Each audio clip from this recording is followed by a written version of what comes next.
Welcome, Pewter Report readers, viewers, and listeners to a brand new edition of the Pewter Report podcast, energized by Celsius, the official energy drink of PewterReport.com and the Pewter Report podcast. Want to welcome everybody watching the show for this primetime edition of the Pewter Report podcast. We got a lot to get into, a new free agent signing by Tampa Bay, a couple of coach hirings as well, assistant coaches, I should say.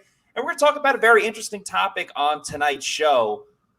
Which Bucs players or who on the Bucs must bounce back in 2023? There are a lot of candidates to get to on both sides of the football. So some fun conversation tonight. We'll answer some fan questions as well. I'm your host, Matt Matera. Joined with me is my fellow colleague from PewterReport.com, B.A., Bailey Adams. Bailey, thank you for joining me on the show tonight. I'm not going to ask how you're doing because I know you're doing great because the Tampa Bay Rays, which you're wearing an awesome hat right now for those on YouTube can check it out at the moment. But the Rays are undefeated. That's pretty damn good, man. Yeah, I'm having a lot of fun right now. We're 6 games in. I'm ready to hang the banners, and surely nothing will go wrong. There's no way. Can't go wrong now. Yeah, I mean, they're on pace for 162-0. I mean, shout out Josh Capo. He was the first. I mean, he's been our stats guy for a long time. He was the first to make that statement. Let's get right into it, Bailey. As Wayne Haskinson says, they just signed a 6'3" safety. Yeah, that was the big news from yesterday. You actually wrote up the story, Bailey, because you are so on top of it and so timely. But the Bucs signed a new safety, which is getting absolutely rave reviews by everybody. They signed a former Seattle Seahawk. He played for a couple of teams. This will actually be his 4th team now that he's coming to Tampa Bay. But it is Ryan Neal, who played in Seattle last season, a very versatile free agent signing, a versatile safety that played both at free safety, played in the box as well, and played a little bit in the slot. So really the ideal free agent signing that the Bucs could bring in. Got great reviews on Pro Football Focus. Obviously, Bucs' new offensive coordinator, Dave Canales, saw him firsthand in Seattle last season. And I don't think it completely fixes the problem or just the lack of safeties on the roster, but it's definitely a huge step in the right direction, Bailey. Yeah, I definitely think so. And I think what it does is it gives the Bucs a little bit more options to consider throughout the draft. I think, there was been a lot of, and even myself included, there's been a lot of talk about Brian Branch at 19. And that's not to say that it still can't happen or can't be a thing, but it doesn't have to be a safety. They have so many other needs where this is a guy who can come in and start. And I love this signing a lot. I think he played really, really well with the Seahawks last year, comes in and fits exactly what the Bucs need. I am getting very, very confused about the fact that his name is Ryan Neal and he's replacing Keanu Neal and Logan Ryan. Has a little bit of both of their games kind of mixed into one too. So it's very, very confusing so far. But no, I think it's huge for the Bucs, addressing a big need, and kind of it falls in line with that value signing mold that they're looking for. I don't think the numbers have come out yet, but he was set to make somewhere around $2 million on the restricted free agent tender that the Seahawks originally gave him. They ended up withdrawing it, opening the door for the Bucs. And yeah, I think this could not be any more of a home run for what the Bucs need right now. Absolutely. I was waiting for who was going to say the Logan Ryan, Keanu Neal, Logan Ryan thing first. And you got to it, but absolutely. And that was the key in all of this, is that Seattle had a restricted free agent tender on him. So the Bucs couldn't automatically sign him if they wanted to. And I actually, in an interesting way, think that really helped out Tampa Bay because it let them focus on Greg Gaines and re-signing Levante David and re-signing Jamel Dean as well. Those were obviously, at least with Jamel Dean and Levante David, those were bigger fish to fry. And then obviously addressing safety as well. I think it's really important too. He's only 27 years old. Like, this isn't exactly like a Logan Ryan and Keanu Neal situation where they're a little bit older, especially Logan Ryan. He's been around the block, so he's used to coming into a new organization and adjusting and playing with the team. He had an 85.6 rating from Pro Football Focus. That was the best among safeties last season, so got an exceptional grade. And this could be a guy that can be a day one starter because he got a lot of playing time and starting experience last year because Jamal Adams got injured in week 1, and they went with another safety at the time. But then once they implemented him into the lineup, it made a really big difference. I was trying to pull up his stats before. I believe he had 66 tackles, which was a career high for him, got an interception, had a sack as well, and a forced fumble. So just a guy that did a little bit of everything. There was a great write-up as well from Pro Football Focus's Jonathan Macri. I'll just read that off real quick. Make sure you check out his work at PFF. He said, what is likely the most out-of-nowhere performance of the 2022 NFL season, Neal stepped into a starting role in Week 5 after Jamal Adams' season ended in Week 1 and after Josh Jones, who originally replaced Adams, wasn't up to snuff as an NFL starter in the 3 games that preceded Neal taking over. From Week 5 on, Neal didn't allow a single touchdown and just a 54.3% completion percentage as the primary coverage player on 35 targets. He posted a 20% forced incompletion rate that was tied for 10th in the league and surrendered just a 51.3 passer rating when targeted in that time. And that was ranked 9th overall. So that led to a second best coverage grade of 85.7 at the position. So a lot of things to really enjoy there. And because the Seahawks have like a pretty talented safety room in general, he was the guy that, unfortunately for him, didn't make the cut. But I don't want to compare it to a great free agent signing from a couple of years ago, but this almost sounds like a guy, I know we got to start this year, but a guy that's moved around to a couple of different teams, hasn't really found his right footing. And this could be the spot where, Shaq Barrett didn't get that opportunity, and then he came to the Bucs and obviously blew the roof off the place. I'm not necessarily going to say that for Neal, but this is a great opportunity for him to start. I'll just read off his stats real quick. 66 tackles, 4 tackles for loss, 8 passes defended, and then also that interception, sack, and forced fumble. But Bailey, I think this is super, super important for the Bucs. I don't know if it was necessarily the next step that needed to be done by the Bucs, but it was definitely a top 2 or 3. Yeah, and what's always good is it's not a perfect barometer of everything, but when you look and see a guy leaving another team, if you kind of just check the replies and see some responses from some of the fans of that team, and they're really, really upset to lose a player, it's usually a pretty good sign. And I think there was a lot of that with Seahawks fans. They were not happy to see him go because it just became kind of almost an embarrassment of riches in Seattle. They had Quandre Diggs, Jamal Adams. They just signed Julian Love, and so it kind of became a thing where they need some cap space. It frees up a little bit of cap space for them, and he was just the odd man out, and it was the perfect scenario for the Bucs. One last bit of stats when it comes to Neal. He played 362 snaps in the box, 236 at free safety, and 118 in the slot. So you talk about the versatility. No one loves versatility more than Todd Bowles. Very excited about this signing because there's been a couple of years past where they would bring in a veteran safety. I remember there was a guy from the Packers. I believe his name was Raven something, but he ended up not making the team. And it's one of those, okay, like he has experience and maybe he can do something, but this actually feels like he's going to be a contributor for Tampa Bay's defense. As Mel Reyes says, he's really, really good. Defense definitely got better. Bailey, I'll ask you though, in terms of filling out the safeties room, does this perturb the Bucs from the game plan, which I believe is offensive tackle, edge rusher, and safety in the mix? Would that stop you from drafting a safety, let's just say, in the first or second round?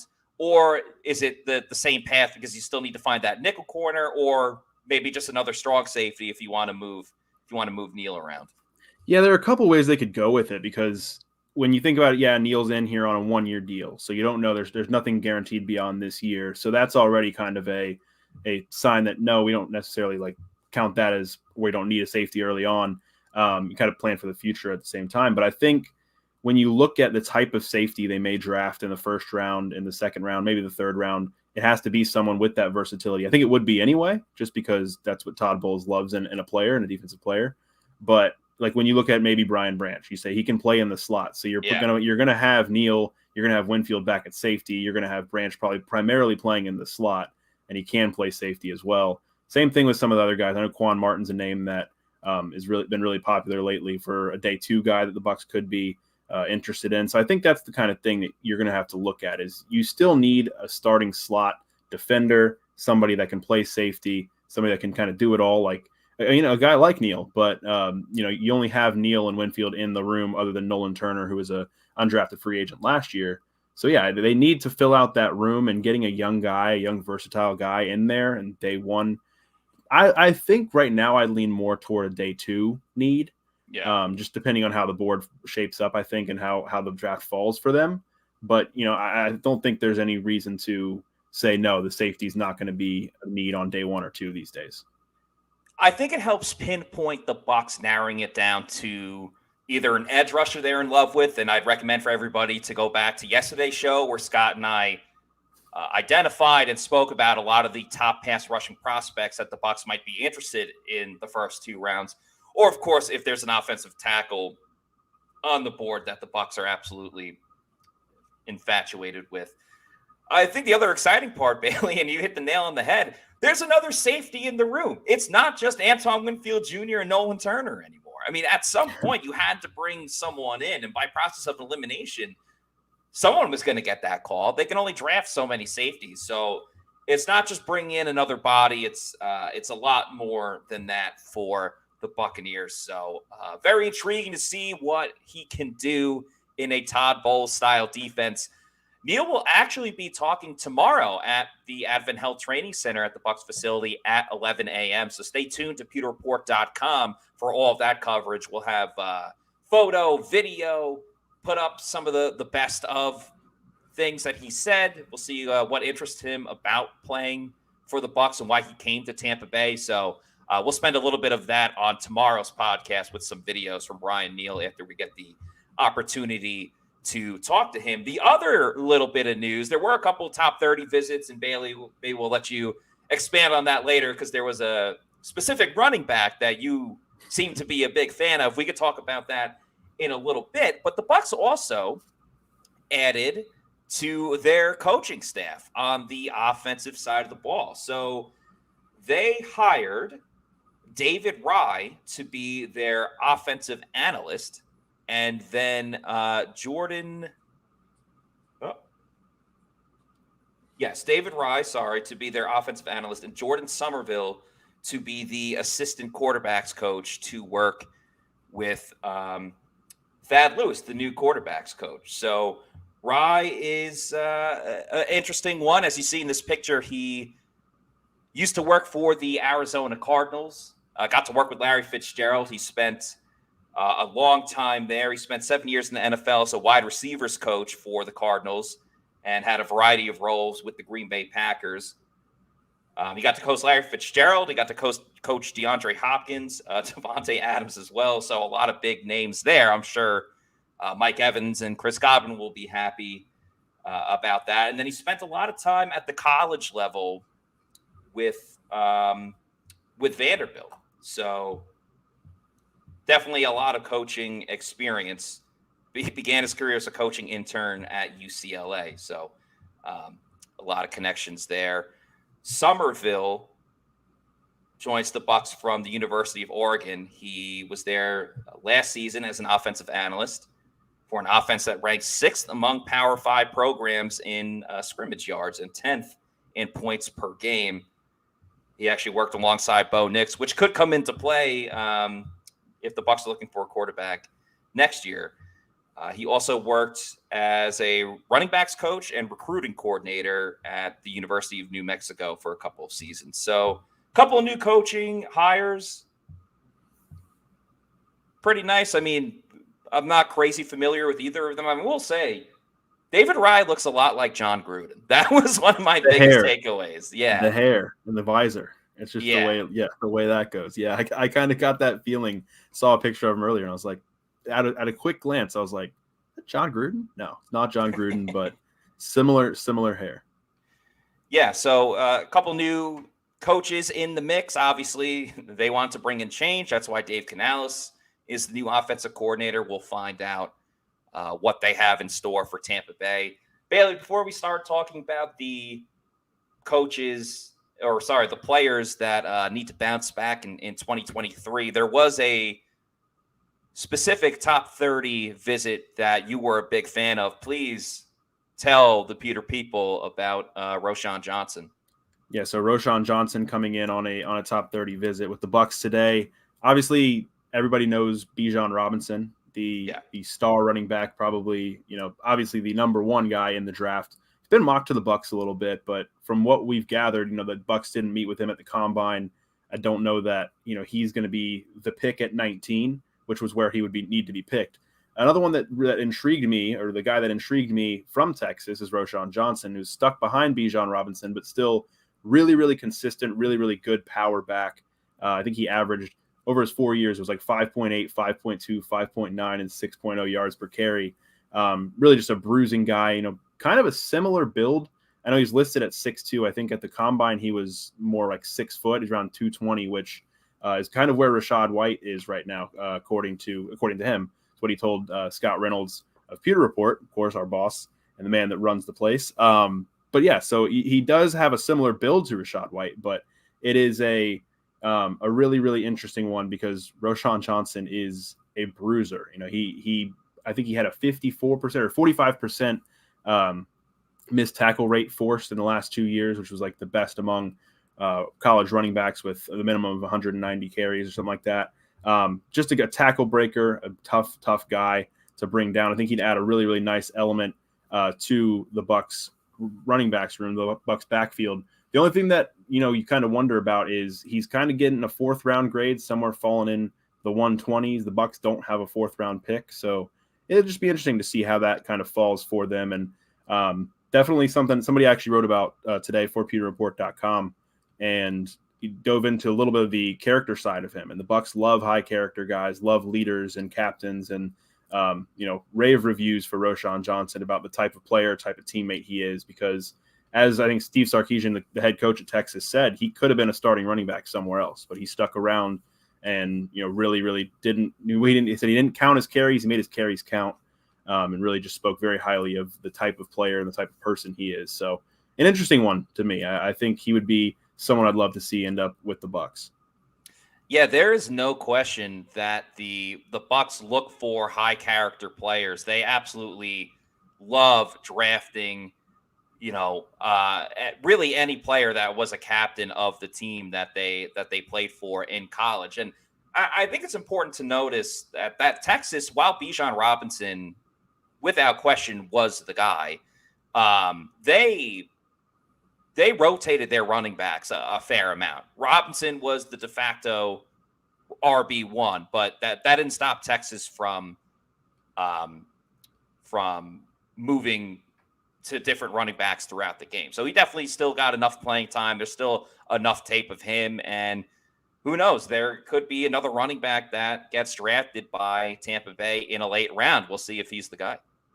Yeah, it'll be interesting. I know it's always kind of intriguing to watch and see how the running back, class ends up shaping up, because you kind of get your early guys, and then by the 2nd or 3rd round, you're having different guys come up where it's just based on what a team likes, or like who a team likes. It's not really always a linear thing. Like, this is the rankings and this is the way it's going to go. Teams start to grab the players they like. So he could go earlier than the 4th round.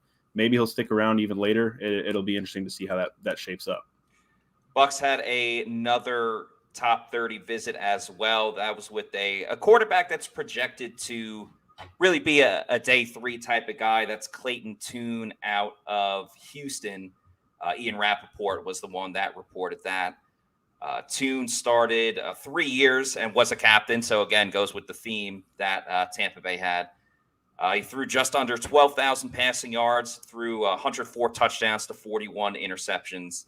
That was from 2018 to 2022. Of course, he was teammates with Logan Hall, so a little familiarity there. He completed 67.3% of his passes for 4,074 yards and 40 touchdowns to 10 interceptions this past year, and also rushed for 546 yards. So, yeah, I mean, the Bucs do have to find QB3.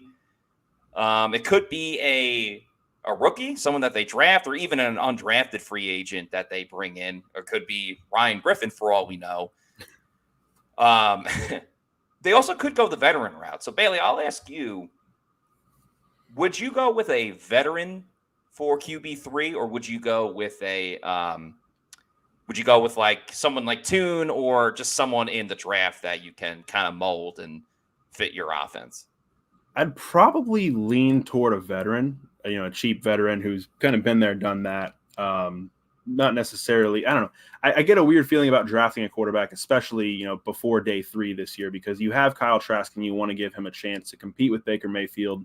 I don't think you really want to turn it into a 3-man quarterback competition. And I think the higher you draft a quarterback this year, the less faith it shows in Kyle Trask. And I think they do like Kyle Trask, and I think they want to give him a shot. So if it's Tune, I guess Tune, if it's a 5th or 6th round type of deal, I wouldn't mind that. But I would probably lean more toward a veteran to see, what they have in Trask, see if he can beat out Baker. And if Baker wins the job, then, you see what happens with Trask next year. But then maybe next year you're looking to draft a quarterback because Baker's in here on a 1-year deal.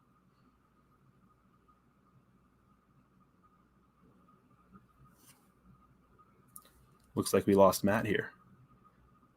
So we'll talk a little bit more about Clayton Tune. Clayton Tune's a guy who really, really, interesting career at Houston. He was I believe it was a three-year captain. Started for, I think 4 of the years, or at least parts of 4 of the years for Houston. Had the luxury of throwing to Tank Dell, the number 1 leading receiver in all of college football last year. I think he had 17 touchdowns and around 1,500 yards. And I know I'm looking really weird here with these 2 screens. It's for anyone in the chat pointing that out. Wait until Matt gets back here. But I think it's one of those interesting things where the Bucs have talked a little bit more. There's Matt. There he is. The Bucs have talked a little bit with Clayton Tune. I know everybody meets with everybody at the Senior Bowl, and in the Combine they met informally with Clayton Tune. So it's an interesting one. I had a chance, actually, just weird the way it worked out when we were in both Mobile and Indianapolis. I was the one who ended up going and talking to Clayton Tune. And the first time we talked to him was in Mobile, and it was on the day that Tom Brady retired. So I had a chance to ask him about Tom Brady and his familiarity, obviously, with his game. He had a lot to say there. And then in Indianapolis, talked a little bit about what it would be like to play with Mike Evans and Chris Godwin after he did meet informally with the Bucs. So you can check that article out on pewterreport.com. Wrote about that yesterday. Actually dropped today. So check that out and check out the Roschon Johnson story. And I believe we have Matt back here. Yes, I am back. Apologies for the technical difficulties, but Bailey handled it swimmingly. So appreciate you jumping in there for me, Bailey. While my technology and my Wi-Fi was being difficult, one thing that is never difficult is having a Celsius energy drink. Of course, the official energy drink of pewterreport.com and the Pewter Report podcast. So many awesome different flavors. They have some new ones. The Fantasy Vibe, which has some marshmallow in it. It's like drinking a creamsicle. You got the sparkling lemon lime as well. Can't forget about the vibes. The vibes are always high on this show. Arctic Vibe is one of my favorites in the Celsius collection. Can't go wrong with the peach or tropical vibe as well. And it'd be remiss if I didn't mention the sparkling watermelon, original orange, wild berry, kiwi guava, peach mango, the cucumber lime, strawberry lemonade I've been high on as well. So if you enjoy Celsius, punch in your location on the store locator on the Celsius website, and it will direct you where you can find one at your nearest 7-Eleven convenience store or bodega. And then if you want to get it in bulk, get that variety pack, because variety is the spice of life. Go to Amazon, click on the subscribe and save, and have it sent to your house or apartment every week, month, quarterly, yearly. Just make sure you're drinking Celsius energy drinks, the official sponsor of the Pewter Report podcast. Okay, Bailey, let's get into today's topic, which is who are the Bucs that need to bounce back for the 2023 season. You had a great article on pewterreport.com that really addressed this topic. So we'll get into the guys that you wrote about, I added one more as well, which isn't necessarily as much of a bounce back as just taking the next step forward. But we'll kind of pick up where we left off on yesterday's show. We talked a lot about edge rushers, and I don't think there's any question that two guys that really need to bounce back, in particular, Shaq Barrett and Joe Tryon-Shoyinka. Bailey, with Shaq, I think it all comes down to his Achilles. I mean, he wasn't really crushing it before the Achilles injury, but in a weird way, because he was playing so well in that Ravens game, he was getting after Lamar Jackson. The entire defense was firing on all cylinders in that first half. In a weird way, I think because he was playing so well on that Thursday night football game before he got injured, that it made people forget about the struggles that he had last year. And then Joe Tryon-Shoyinka, we talked a lot about it on the show and in previous episodes as well. Close, but no cigar. So just curious to get your thoughts on both of those guys.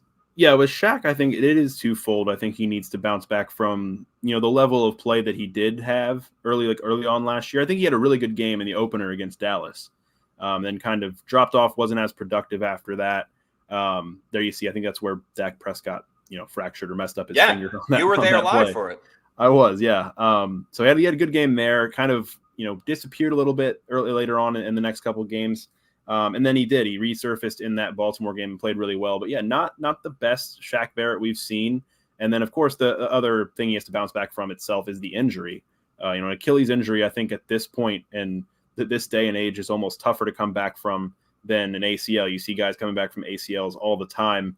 And the Achilles is one that, maybe some guys don't ever return fully to form, especially with Shaq being 30. I know Todd Bowles had the quote at the combine about, 30's not old. Tom Brady played till he was 45, but Tom Brady is an alien.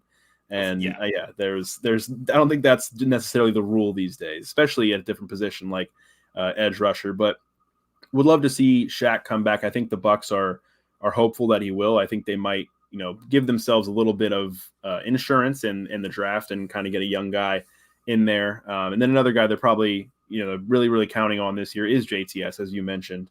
I didn't include JTS in my article because I was kind of going with a bounce back to like where they were previously. And I don't really think that he has anywhere to bounce back to. He just hasn't really gotten there yet.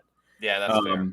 He hasn't gotten there yet. And I think this is a year where it's a make or break season for him. I know they don't want to, put that on him and say it is publicly, but I think it is for him. It's year 3.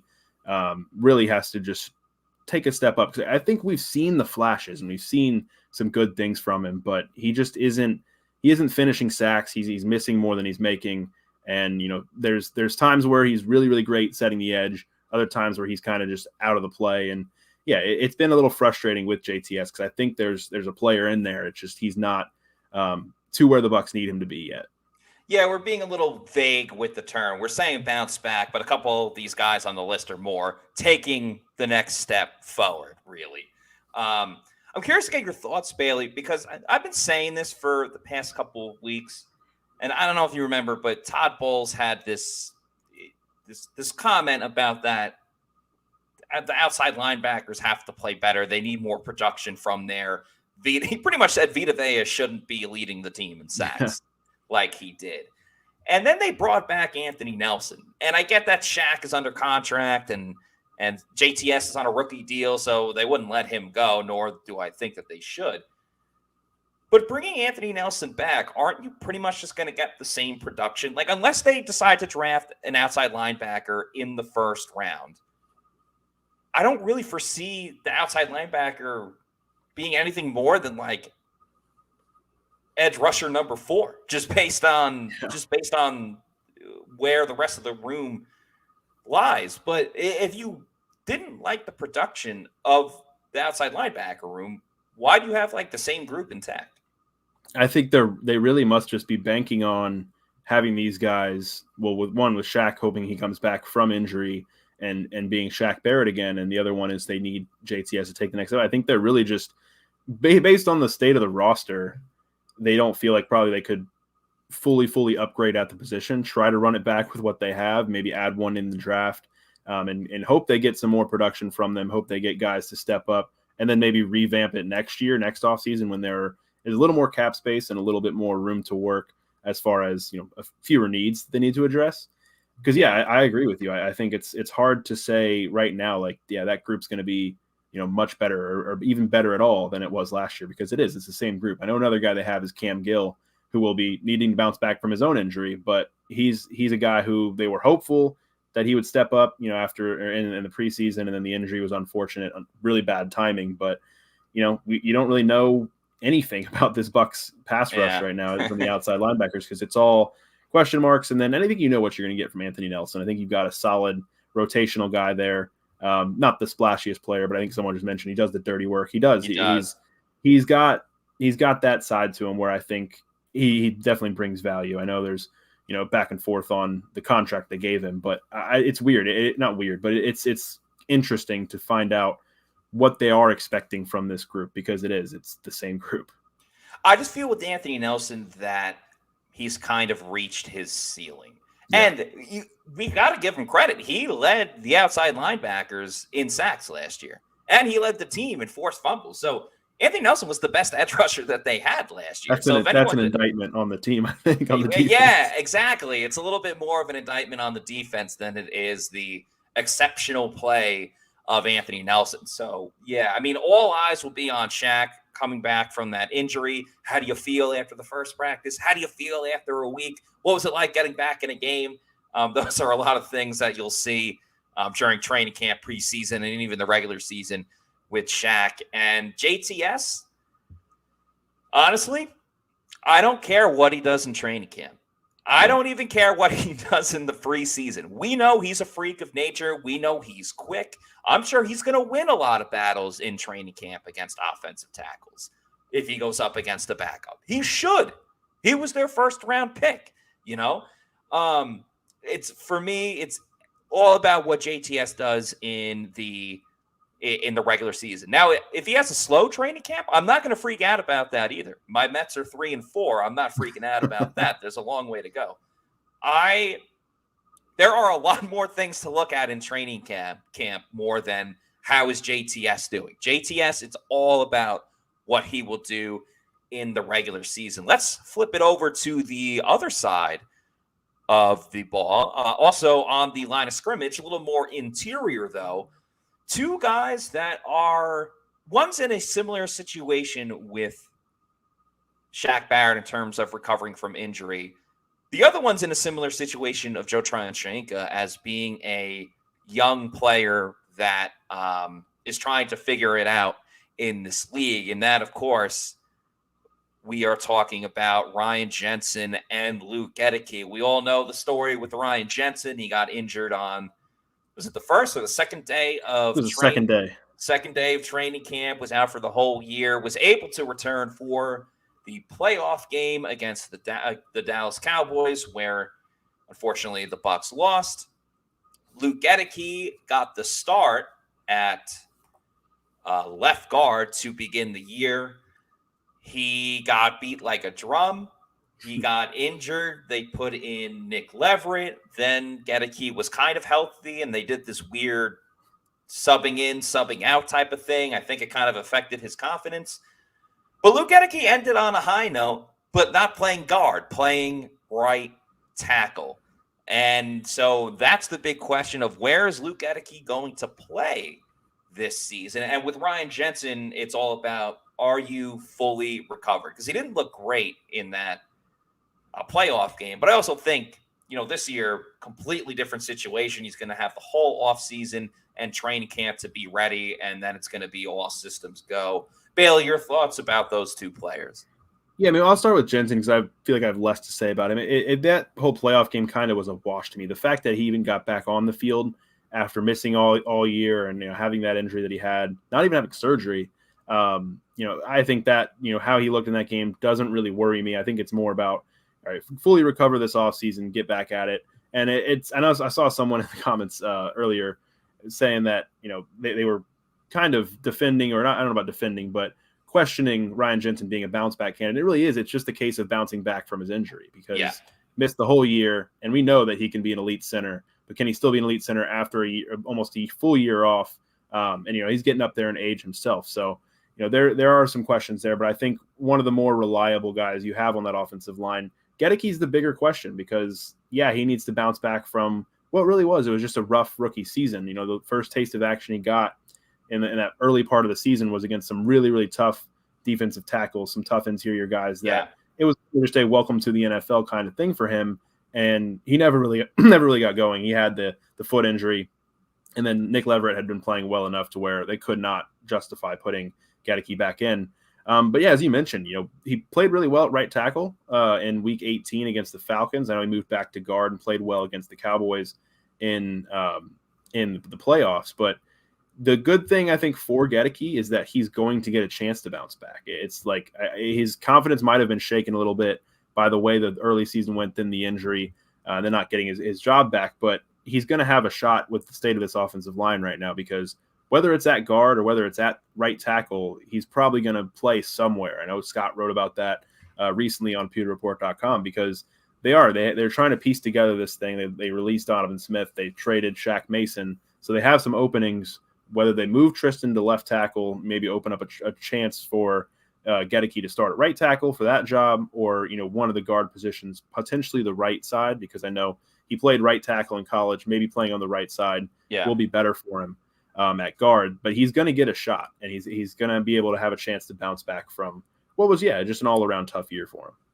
I like this comment as well by Thomas Foolery saying Stinney, talking about Aaron Stinney, needs to get back to the 2020 form as well. Of course, Aaron Stinney took over for the injured Alex Kappa during the Super Bowl run and was the starter for the whole playoffs and the Super Bowl as well. And that kind of leads me to my point with Luke Gedeke.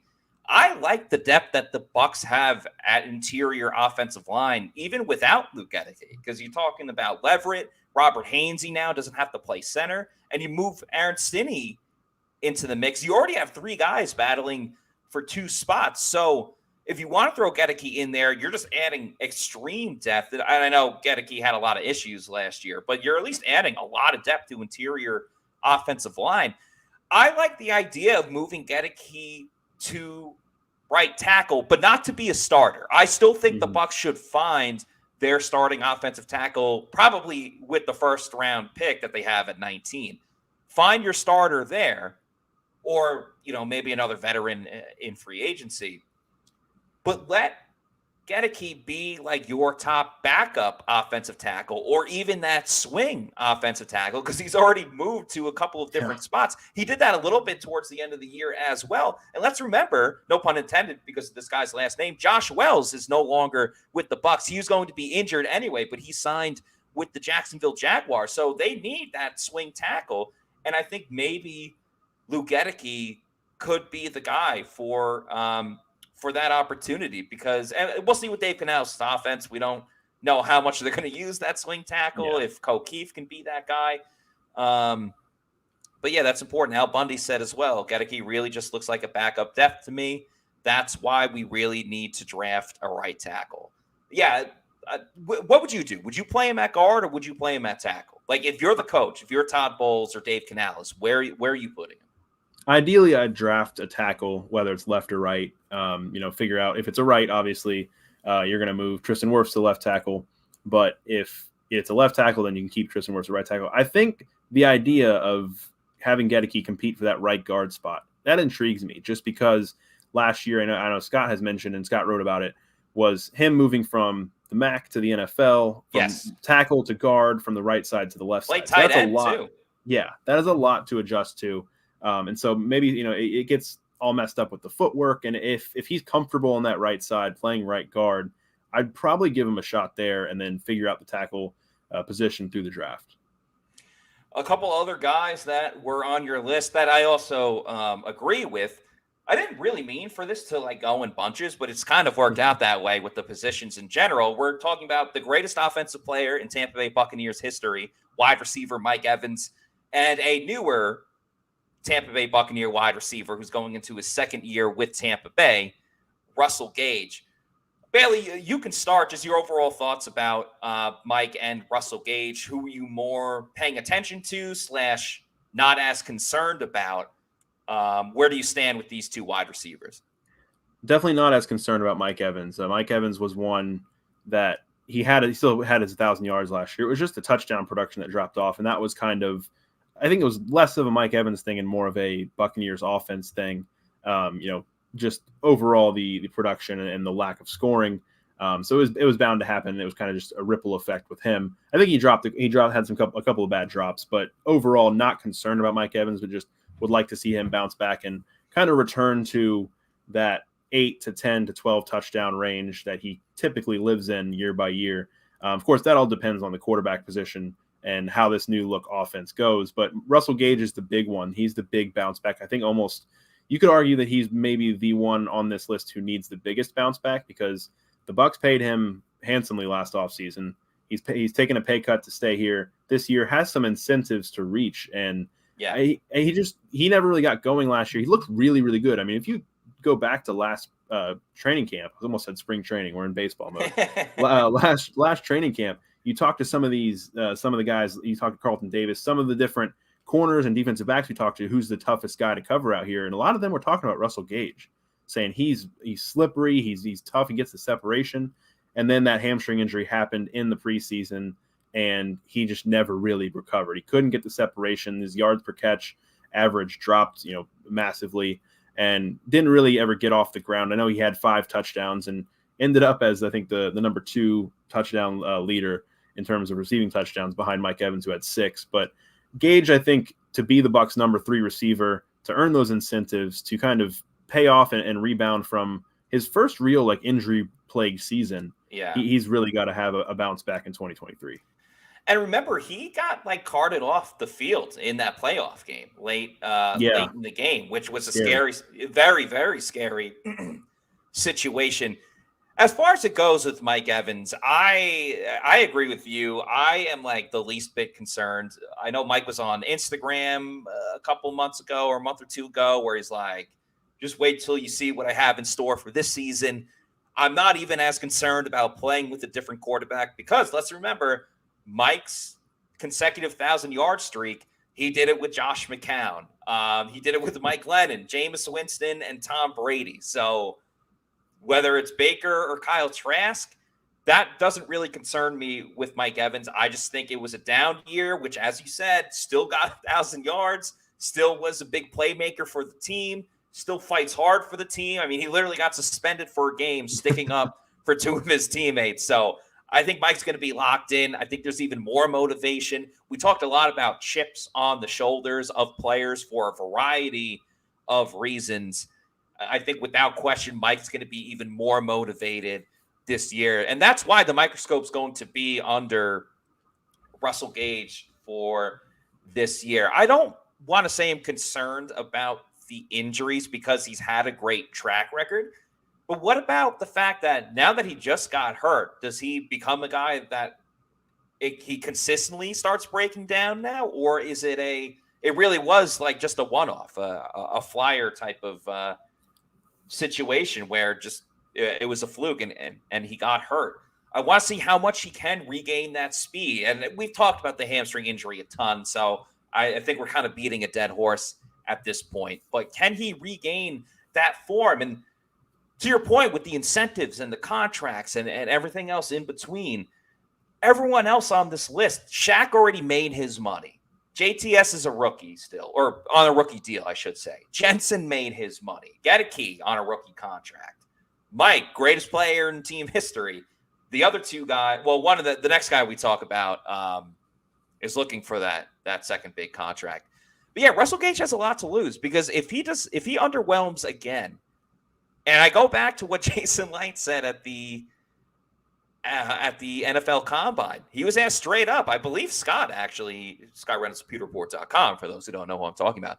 I'm pretty sure Scott, straight up to his face, was like, "Did you get enough bang for your buck with Russell Gage?" And Jason Light said, the injury, I'm paraphrasing, the injury caused a lot of things. We'll see how he does this year. But no, we didn't get the bang for the buck that we were looking for with Russell Gage. And I think that goes into the Bucs brass talking about how much more faster they want to get. They want to increase their speed. And I don't think that's just on one side of the ball. I think they want to do it on offense as well. So definitely a huge year for Russell Gage. He needs to have a good one because he definitely could be out the door if his season is not up to snuff in Tampa Bay. He's kind of looking to revitalize his wide receiver prowess.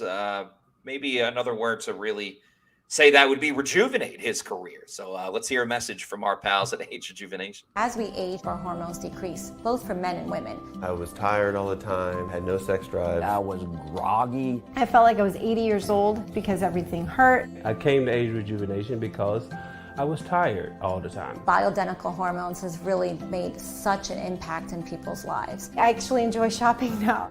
Got all my energy back. Mind is sharp. I feel like I'm 18 again. It was perfect for me. Get with Age Rejuvenation. Do it now. Don't wait. Call Age Rejuvenation today.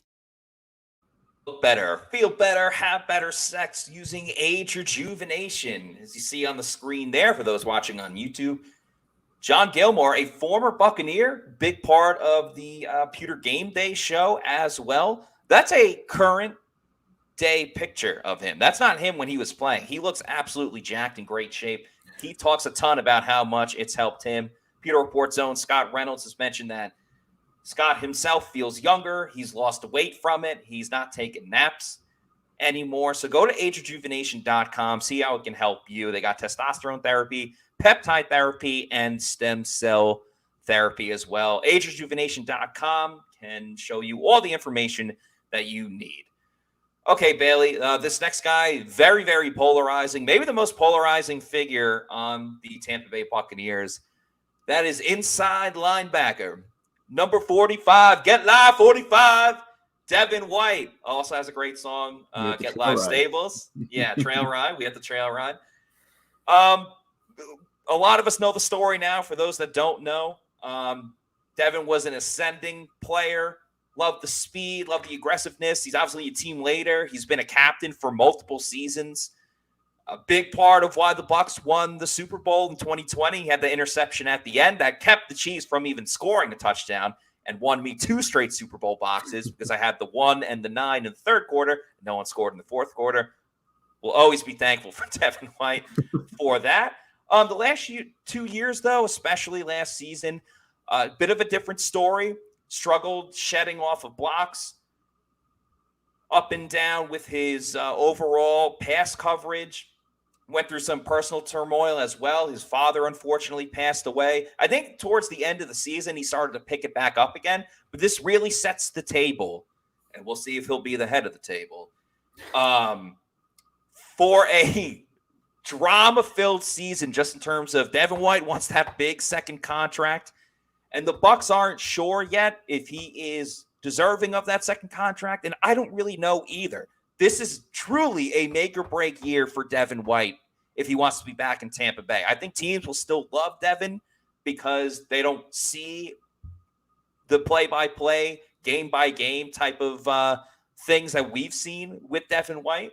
And I'm not saying his career is done after this year, but if he wants that big payday, the Get Live 45 type of payday that he thinks he should get, I think it's all or nothing for this season. Yeah, I think so. I think everybody knows the story with Devin White is the tools are there, the speed, the athleticism. You know, he makes plays. Todd Bowles said he makes plays that he hasn't seen linebackers make, or makes tackles he hasn't seen him make in 30 years. But he does. He misses tackles. He misses assignments. It just isn't all there for him all the time, and it needs to be. I think, like you mentioned, the Bucs probably aren't sure. I know Todd Bowles really, really likes Devin White, loves, you know, what he brings to the table, but you can't. I don't know that you can justify giving him as of right now. If they were having to make this decision right now, you can't justify giving him that type of contract just based off of, you know, the skill or the speed and the athleticism, that kind of stuff. They need it to all translate into consistency, consistent play. Needs those splash plays, but can't have those splash plays at the expense of, you know, missing assignments on other plays and stuff like that. So, you know, I think you saw toward the end of last year, he started playing within himself a little bit more. I think you saw a little bit more of that consistency, but you did sort of see a little bit of drop off in those splash plays. So there has to be a happy medium somewhere. But yeah, I mean, this is a big one for him because it's so interesting, and I guess this is part of the reason he's so polarizing is numbers wise, and I guess accolades wise. Like he's looked at as this really really good linebacker, one of the best in the league. He's a Pro Bowler in 2021. Whether he really deserved that honor or not is debated a lot. And then this past year again put up some numbers, but wasn't as consistent, wasn't as reliable as the Bucs needed. He especially had that rough stretch in the middle of the season where he had a couple really, really bad games in a row. And I know there was a lot of talk about him around then. And it's just one of those things where it like you mentioned with JTS, it doesn't matter what he does in training camp in the preseason. For me, it's like Devin White, doesn't matter what he does in week one, because if he has a really, really good game in week one, that's still not going to prove it to me. I need to see it in week 2 and week 3 and week 4. So yeah, it's a big year for him, and we'll see what happens, because it is one of those really interesting threads, because you know his goal, and obviously it's all the team goals and everything, but his goal is that big contract. He has to take the right steps to get there, and it's one of those threads throughout the season that we'll kind of really get an answer for. Wayne Hackinson says trade Devin White during the draft. He had another comment that said draft White's replacement. So there was actually a story recently on CBS Sports where they had a list of, it was about 14 candidates of players that could potentially be traded before the draft or during the draft. If you guys remember last year in the first round, A.J. Brown got traded from the Titans to the Eagles, which was a great trade for the Eagles. And the Cardinals got Hollywood Brown. So 2 wide receivers with the last name Brown got traded. Hollywood Brown went from the Ravens to the Cardinals. So player trades aren't as common in the NFL, but I'm curious now that you had those 2 big ones last year, if that would become more common. They're not going to trade Devin White, though, because as you said before, Todd Bowles loves Devin White, made tackles that he hasn't seen been made in 30 years. They both talk very highly of each other.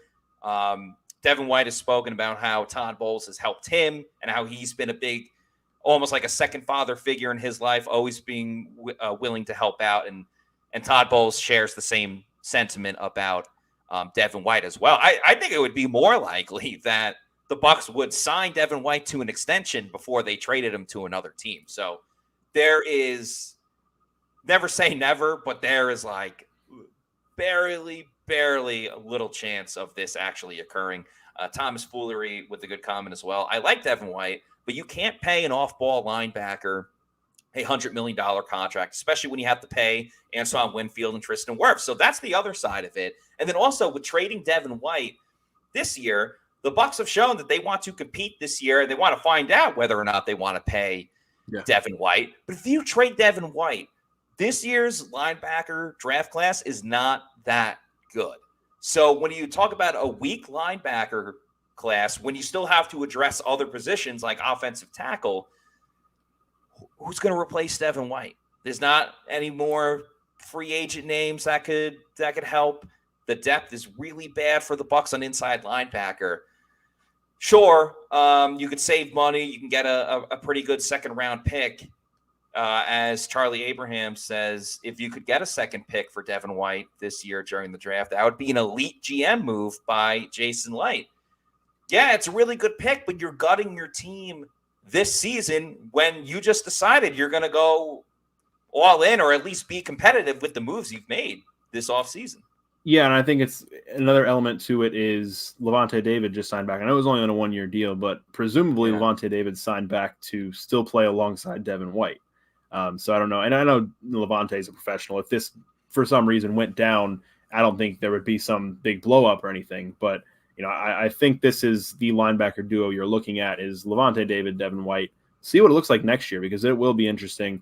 It is, Levante again will be a free agent. Maybe he'll retire. We'll see what happens there. And then Devin, it's decision time for the Bucs on Devin White. And the interesting point of that somebody brought up was paying Winfield, paying Wirfs. I know they were the draft class after him, after Devin White, but it's all coming up around the same time. And if you were to ask, I think almost anyone of those 3 players, if you're going to lose one, who would it be? As much as there is with Devin White's speed and his potential and what you want him to be, if you look at what the players have been on the field, it's Devin White that's going to be the odd man out because you have to pay, Winfield, assuming that he continues his play, and then Tristan Wirfs is, playing at a Hall of Fame level. So it's going to be interesting decision time for the Bucs coming up this year. But yeah, I don't think that's a trade that's going to go down anytime soon.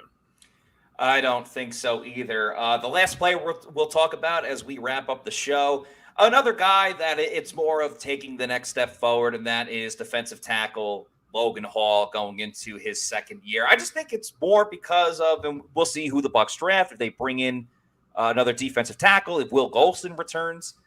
But it seems like Logan Hall, by process of elimination, is going to have an even bigger role this season. And Logan, I think early on was solid for like the amount of playing time that he was getting. He had some better pass rushing moves than I think we all expected, and then kind of tailed off, got less playing time as the season went on.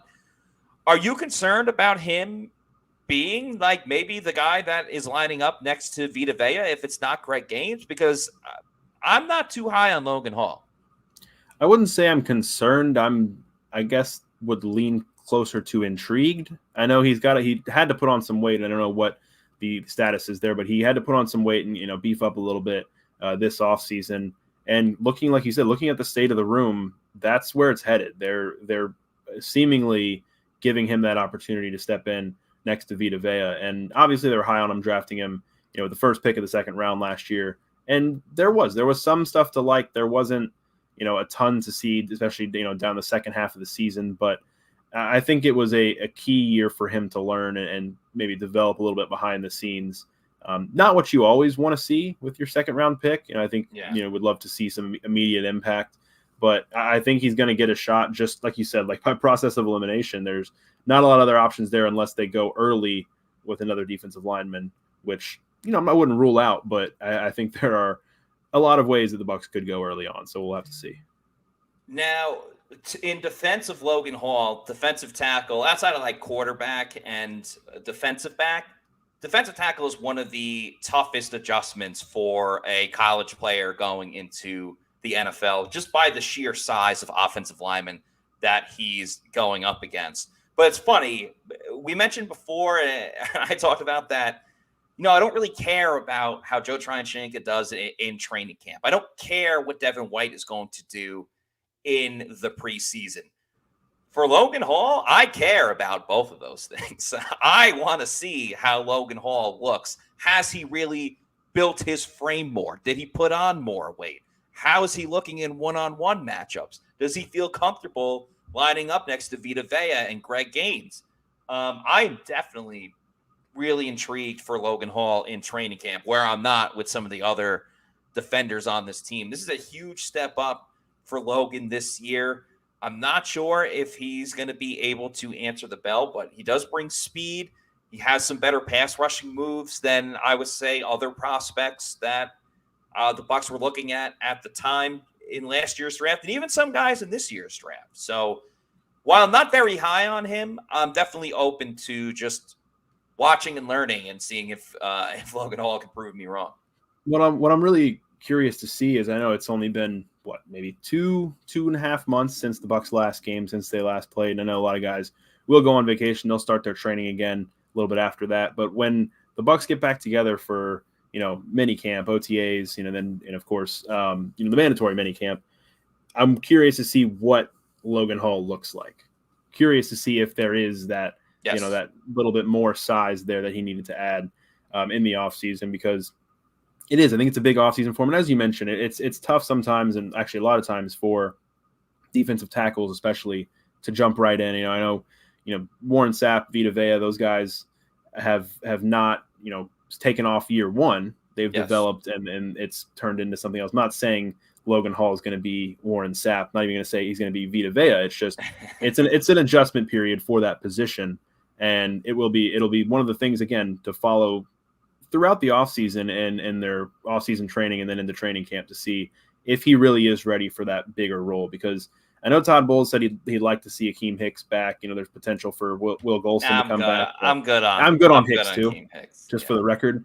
But I know Bowles mentioned Hicks recently, and Golston's another one who, if he comes back in, I don't want to take too much time on this, but if they sign Golston back, I think it would be a good security blanket for Logan Hall in that you give Logan Hall a chance and see if he's ready. If he's not, you've got Will Golston, who I know dropped off a little bit last year, but has proven it, probably still has a little bit left to offer. I think it's one of those patchwork kind of things this season until you get to next offseason. You kind of revamp that interior a little bit more. I love Will Golston, the person. I'm also kind of ready to move on from Will Golston as well. But I agree with you. It would be a great security blanket, insurance policy for the Bucs if Will Golston comes back. He's already been a mentor. I mean, Will Golston was the ultimate hype man for Logan Hall, who said he's faster than and stronger than J.J. Watt in his prime, which is one of the best compliments that you could give a draft prospect. He said it on this show. So do love Will Golston. I wouldn't hate if he was back. I wouldn't rely on him a ton to be the guy that he was 2 seasons ago. But if not him, someone. I think there's got to be that fallback option that can start and has started. Yes. If Hall's not ready. I'm with you there. A lot of fun stuff to watch and follow, as you said a couple of minutes ago, Bailey. You also should be following all of our social media on Twitter, Instagram, and Facebook at Pewter Report. And please like and subscribe to our YouTube channel at Pewter Report TV. We always put up different clips. We have the podcast 4 times a week. So a lot of great content for you to consume. Would appreciate it if you guys liked and subscribed. It's absolutely free and just helps us with our numbers and let more people know about pewterreport.com. But that's going to do it for us on tonight's show. Have a very fun episode tomorrow. We are doing a live mock draft. I want everybody in the chat to be as communicative as possible. We'll let the fans vote on who I should pick with every single round. We'll make it as interactive as possible. We did this last year, got a lot of great feedback. It was a lot of fun. So looking forward to doing it again tomorrow night at 7 p.m. So until then, for BA, Bailey Adams, MGM, Matt Matera, saying thanks everybody for watching. We'll see you tomorrow night for another edition of the Pewter Report podcast. Happy MJF Day. Out.